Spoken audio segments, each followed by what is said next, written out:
কিন্তু ক্ষমা করবো না। আমি তহিদ ভাইকে না কোনোদিন ক্ষমা করবো, আমি মঞ্জু ভাইকে কোনোদিন ক্ষমা করবো না। এসে আমার কাছে আসলো, এসে আমার হাত, আমার শোল্ডারে হাত নিয়ে আমার মাথার কাছে মুখ নিয়ে বলতেছে, তোর পিরিয়ডে আজকে কয়দিন চলতেছে। দর্শক আসসালামু আলাইকুম, জাগো স্পোর্টসের বিশেষ একটি প্রতিবেদনে আপনাদের সবাইকে স্বাগত। বিগত 48 ঘন্টা ধরে টালমাটাল বাংলাদেশ নারী ক্রিকেট দলের একজন খেলোয়াড়ের অভিযোগের ভিত্তিতে চাপে আছে কি বিসিবি, কি হচ্ছে বিসিবিতে, কি হচ্ছে নারী ক্রিকেটারদের সাথে, এ নিয়েই করব আলোচনা। দর্শক, হয়তো 2 দিন আগে আপনাদের মনে থাকার কথা, বাংলাদেশ নারী ক্রিকেট দলের একজন সদস্য জাহানারা আলম, যিনি বর্তমানে স্বেচ্ছায় ছুটিতে রয়েছেন, তার একটি অভিযোগের ভিত্তিতে টালমাটাল বিসিবি এবং ক্রিকেট অঙ্গন। অভিযোগ, তার বিরুদ্ধে যৌন হয়রানি করা হয়েছে, অভিযোগ তার সাথে অন্যায্য কাজ করা হয়েছে, অভিযোগ তাকে মানসিক যন্ত্রণায় রেখে ক্রিকেট থেকে স্বেচ্ছায় চাপ নিয়ে বিরতিতে পাঠানো হয়েছে। অভিযুক্ত যিনি নারী ক্রিকেটার জাহানারা আলম, তার ব্যাপারে যদি বলতে হয়, 16 বছরের আন্তর্জাতিক ক্রিকেট ক্যারিয়ার। 2012 সালে বাংলাদেশ নারী ক্রিকেট দলের খেলোয়াড় হিসেবে ডেবিউটেন্ট হয়েছেন। মিডিয়াম পেস বোলিং করেন, ব্যাটিং করে থাকেন অলরাউন্ডার জাহানারা আলম। এখনো পর্যন্ত 134টি আন্তর্জাতিক ম্যাচে সাদা বলের ক্রিকেটে বাংলাদেশ নারী দলকে প্রতিনিধিত্ব করেছেন। বর্তমানে তিনি অবস্থান করছেন অস্ট্রেলিয়াতে। সম্প্রতি একটি ইউটিউব চ্যানেলে তিনি ইন্টারভিউ দিয়েছেন, জানিয়েছেন তার সাথে হওয়া অন্যায্য ঘটনার কথা, অভিযুক্ত করেছেন তৎকালীন বাংলাদেশ দলের নির্বাচক এবং নারী টিমের ম্যানেজার মঞ্জুরুল ইসলাম মঞ্জুর বিরুদ্ধে। কি সেই অভিযোগ ছিল, আসুন বিস্তারিত জানা যাক। এক সময় জাহানারা যখন জাতীয় দলের খেলোয়াড় ছিলেন, তখন একবার তার পিরিয়ড হয়েছিল। তো পিরিয়ড হওয়ার পরে মঞ্জুরুল ইসলাম মঞ্জু তাকে জানিয়েছিলেন যে তোর পিরিয়ড কবে শেষ হবে, এতদিন পিরিয়ড থাকে নাকি, পিরিয়ড দেখার পর আমাকেও দেখতে হবে তো। দর্শক, এখানে বোঝাই যাচ্ছে যে অভিযোগটি করেছেন খুবই গুরুতর। দেখুন, নারীদের এমনি কিছু স্পর্শকাতর বিষয় রয়েছে যেগুলোর দেখভাল করার দায়িত্ব দলের ফিজিও, দলের মেডিকেল করেসপন্ডেন্ট টিমের মধ্যে যারা রয়েছেন তারা। একজন পুরুষ কোচ হিসেবে নিশ্চয়ই আপনি আপনার কিছু বাউন্ডারি রয়েছে যেটি অতিক্রম করতে পারেন না। একজন নারীকে পিরিয়ডের কথা জিজ্ঞাসা করা, কবে শেষ হবে এবং তার সাথে পরবর্তীতে পিরিয়ড শেষে দেখা করার কথা কিসের ইঙ্গিত দেয়, দর্শক নিশ্চয়ই আমরা সকলেই বুঝতে পারছি।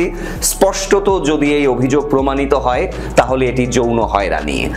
জাহানারা বেশ কিছু অভিযোগের মধ্যে সাবেক যারা সতীর্থ রয়েছেন তাদের ব্যাপারেও বড় আঙুল তুলেছেন বেশ কিছু অভিযোগ নিয়ে। এখানে নিগার সুলতানা জ্যোতি থেকে শুরু করে সিনিয়র ক্রিকেটারদের জুনিয়রদের সাথে বিহেভিয়ার নিয়ে যে ধরনের নেতিবাচক কথা জাহানারা বলেছেন, ক্রিকেটের জন্য অবশ্যই এই বিষয়টি অশনি সংকেত। অভিযোগে বলা হয়েছে যে নিগার সুলতানা জ্যোতি দলের অধিনায়ক হওয়ার কারণে মাঠে এবং মাঠের বাইরে বেশ রাফ ব্যবহার করেন, জুনিয়র যারা খেলোয়াড় রয়েছেন তাদের সাথে তাকে ব্যাক টানতে বাধ্য করেন। খেলার মাঠে কিন্তু ওয়ার্ল্ড কাপের সময় তার অ্যাগ্রেশন এবং কিভাবে তিনি আচরণ করছেন জুনিয়রদের সাথে, সেই বিষয়গুলো স্পষ্টত আপনারা দেখেছেন। ইতোমধ্যেই ক্রীড়া সাংবাদিক 2-3 জন যারা রয়েছেন তারাও বিষয়টির সত্যতা নিশ্চিত করেছেন। দর্শক, এখন এই মুহূর্তে আসলে বিসিবির রোলটা কেমন, বিসিবি কি আদৌ এই 2021 থেকে 23 সালের মধ্যে জাহানারার সাথে হতে যাওয়া ঘটনা এবং পরবর্তীতে এ ব্যাপারে কি কোনো অ্যাকশন নিয়েছে, বা অভিযোগ বা সে জাহানারা বলেছিলেন তিনি অবজারভেশন বিসিবিকে জানিয়েছে, তারা কি এই ঘটনার ব্যাপারে কোনো ধরনের ব্যবস্থা এখনো পর্যন্ত নিয়েছে? উত্তর হচ্ছে না। এই ঘটনার পরে বিসিবি কিন্তু তদন্ত কমিটি গঠনের আশ্বাস দিয়েছে এবং ঘটনার সুষ্ঠু বিচার করার প্রতিশ্রুতি দিয়েছে। বলা হচ্ছে জনাব মঞ্জুরুল ইসলাম মঞ্জু, যিনি কুপ্রস্তাব দিতেন, তার বাদেও নারী খেলোয়াড়দের সাথে তিনি কখনো হ্যান্ডশেক করতেন না, হ্যান্ডশেক করার সুযোগে মেয়েদেরকে জড়িয়ে ধরার চেষ্টা করতেন। এই ধরনের গুরুতর অভিযোগ নারী ক্রিকেটের ক্ষেত্রে আদৌ ভবিষ্যতে কি সুন্দর বা বার্তা বয়ে আনবে? অবশ্যই না। দর্শক, আরেকটা কথা চিন্তা করুন, যদি এই ধরনের অভিযোগ সাউথ আফ্রিকা, অস্ট্রেলিয়া বা ইন্ডিয়ান ক্রিকেট বোর্ডে জানানো হতো, তাহলে পরিস্থিতিটা কেমন হতো?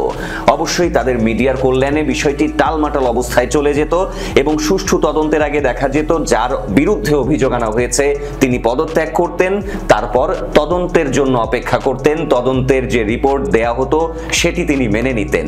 কিন্তু ইমিডিয়েট অ্যাকশন কি আমরা বিসিবির পক্ষ থেকে দেখতে পেরেছি? এদিকে জাতীয় ক্রিকেট দলের সাবেক খেলোয়াড় মাশরাফি, তামিম ইকবাল তারা কিন্তু পৃথক স্টেটাসে বিষয়টির জন্য দুঃখ প্রকাশ করেছেন এবং জানিয়েছেন এহেন অ্যাক্টিভিটিস খেলাধুলার ক্ষেত্রে কখনোই কাম্য নয়, বিশেষ করে যখন এটি নারীদের খেলাধুলার কথার ব্যাপারে আসছে। মাশরাফি কিন্তু আরেকটি বিষয় বলেছেন যে এখানে অভিযোগের তদন্তটা যেন প্রভাব মুক্ত রাখা হয়। দর্শক, আমরাও আশা করব এই ধরনের অভিযোগ বা অতীতে নারী ক্রিকেটারদের সাথে হয়ে যাওয়া যে কোনো ইনজাস্টিস তারা সম্মুখে আনবেন, সকলকে জানাবেন। দর্শক, যিনি অভিযুক্ত মঞ্জুরুল ইসলাম মঞ্জু, তার সাথে কোচিং স্টাফের 3 জন এবং নারী উইং এর একজনের কথাও উল্লেখ করা হয়েছে। এছাড়াও জাহানারা বলেছেন যে তাকে একাডেমিতে যখন তিনি বোলিং করতে যান, এই ঘটনার পরে তিনি এ সকল কুপ্রস্তাবে যখন সাড়া দেননি, তার সাথে ইনজাস্টিস আচরণ করা হয়েছে, তারপরে স্বেচ্ছায় তিনি অনির্দিষ্টকালের জন্য ছুটিতে গিয়েছেন। জাহানারা এই কথাটিও ব্যক্ত করেছেন তিনি কিন্তু জাতীয় দলের পক্ষ থেকে তাকে স্যালারি দেওয়ার কথা বলা হলেও তিনি কিন্তু এই পর্যন্ত স্যালারি নিচ্ছেন না তার আত্মসম্মানের জন্য। অপরপক্ষে অভিযুক্ত মঞ্জুরুল ইসলাম মঞ্জু তিনি কিন্তু ফেসবুক স্ট্যাটাসে বলেছেন যে তদন্ত কমিটি তদন্ত করবে, তারপরে তিনি মুখ খুলবেন, তদন্তে যা বেরিয়ে আসবে তিনি তা মাথা পেতে নেবেন।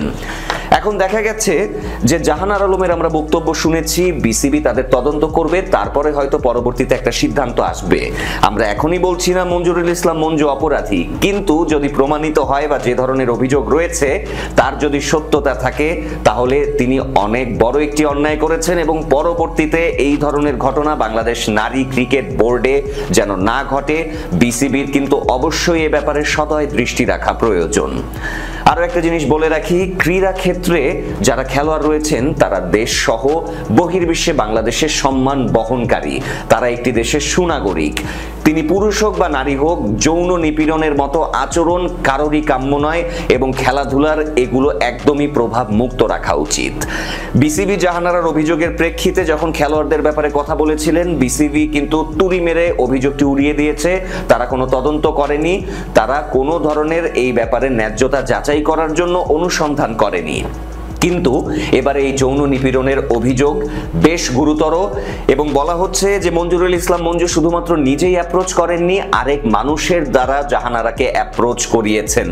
এই ধরনের কাজ আমরা কখনোই সমর্থন করি না এবং আশা করব দর্শক হিসেবেও আপনাদের এবং বাংলাদেশ ক্রিকেট দলের পুরুষ বা নারী যারাই রয়েছেন, ক্রিকেটের যারা সমর্থক রয়েছেন, তারা অবশ্যই এক্ষেত্রে স্বচ্ছতা আশা করতে পারেন। সব চোখ এখন বিসিবির দিকে, তাদের বোর্ডের যারা কর্মকর্তা রয়েছেন বিসিবি থেকে নিযুক্ত, তাদের বিরুদ্ধে অভিযোগ, অবশ্যই বিসিবিকে এই জায়গায় শক্ত একটি অবস্থান নিতে হবে। আমরা আশা করছি এই ঘটনার সুষ্ঠু তদন্ত হোক।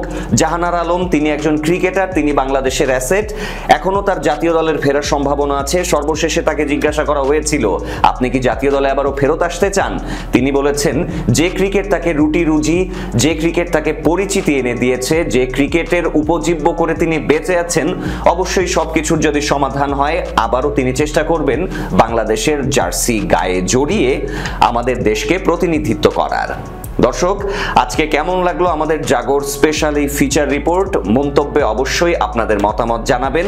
ইতোমধ্যে ঘটনার কিন্তু 48 ঘন্টা অতিবাহিত হয়ে গেছে, এখন সব চোখ বিসিবির দিকে। এছাড়া ক্রীড়া উপদেষ্টা আসিফ মাহমুদ সজীব ভুইয়াও বলেছেন এই তদন্তে জিরো টলারেন্স দেখানো হবে। আমরা আশা করছি শুভ বুদ্ধির বোধোদয় হোক সকলের এবং এই ঘটনার সুষ্ঠু একটি তদন্ত রিপোর্ট জনগণের সামনে উপস্থাপন করা হোক। আপনারা সবাই ভালো থাকবেন, সুস্থ থাকবেন।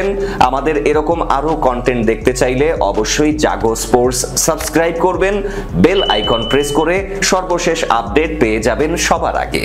সবাই ভালো থাকবেন, সুস্থ থাকবেন। আল্লাহ হাফেজ।